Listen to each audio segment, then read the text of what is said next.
मदद करने वाला है वो अध्यापक। और अध्ययन तो स्वाध्याय भी हो सकता है। ज्ञान तो पुस्तकों में अगर है और पुस्तकों से ज्ञान प्राप्त कर लिया जाए तो देश में विद्यालय खुलवाने की बजाय पुस्तकालय खुलवा देने चाहिए।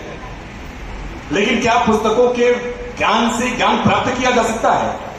जो बात अभी मुख्यमंत्री जी कह रहे थे कि जब तक छाता नहीं होगा छात्र सफल नहीं हो सकेगा, इसलिए पुस्तकालय आवश्यक है। लेकिन पुस्तकालयों से ज्यादा महत्ता विद्यालय की है, शिक्षक की है, गुरु की है। दूसरा शब्द निकल करके आता है शिक्षक। शिक्षक यानी सिखाने वाला, जो बताएगा कि सही क्या है और गलत क्या है। अध्यापक को अध्ययन में मदद करेगा, जो पुस्तकों में लिखा है वो आपको पढ़ करके आपको पढ़ाएगा, रीड और राइट कराएगा।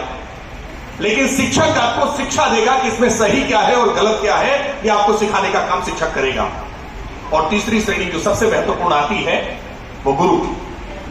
गु यानी अंधकार, रु यानी प्रकाश, अंधकार से प्रकाश में ले जाने वाला गुरु। और भारत में हमारी पद्धति में, हमारे परंपराओं में हम गुरु पूर्णिमा मनाते हैं, आषाढ़ की पूर्णिमा। अब ये शिक्षक दिवस का आयोजन तो 1962 में सर्वपल्ली राधाकृष्णन जी के जन्म दिवस से हमने प्रारंभ किया। इसलिए क्योंकि इंटरनेशनली 5 अक्टूबर को हम विश्व शिक्षक दिवस मनाते हैं, जिस दिन यूनेस्को ने हमारे शिक्षकों के संदर्भित नियमों को स्वीकार किया था, उसको हम 5 अक्टूबर को विश्व शिक्षक दिवस मनाते हैं। तारीख में मनाते हैं, ये आधुनिक है। इसलिए तारीख में 5 सितंबर को हमने सर्वपल्ली राधाकृष्णन जी को अपनी भाव व्यक्त करने के लिए हमने शिक्षक दिवस के रूप में उसको मनाना प्रारंभ किया। लेकिन भारतीय जो हमारी संस्कृति में है वो आषाढ़ की पूर्णिमा को गुरु पूर्णिमा है। वो गुरु जो हमें मार्ग दिखाने वाले, वो गुरु जो हमारे जीवन में परिवर्तन लेकर आने वाले, वो गुरु जो जीवन का मर्म सिखाने वाले। और वो गुरु जरूरी नहीं है कि विद्यालय में मिलते हो, वो गुरु कहीं मिलते नहीं है, वो उन्हें खोजना पड़ता, उन्हें ढूंढना पड़ता। और वो गुरु हम सबके जीवन में कोई भी हो सकता, कहीं से भी सीख सकते, कहीं से भी हम जान सकते हैं, जीवन के मर्म को समझ सकते हैं।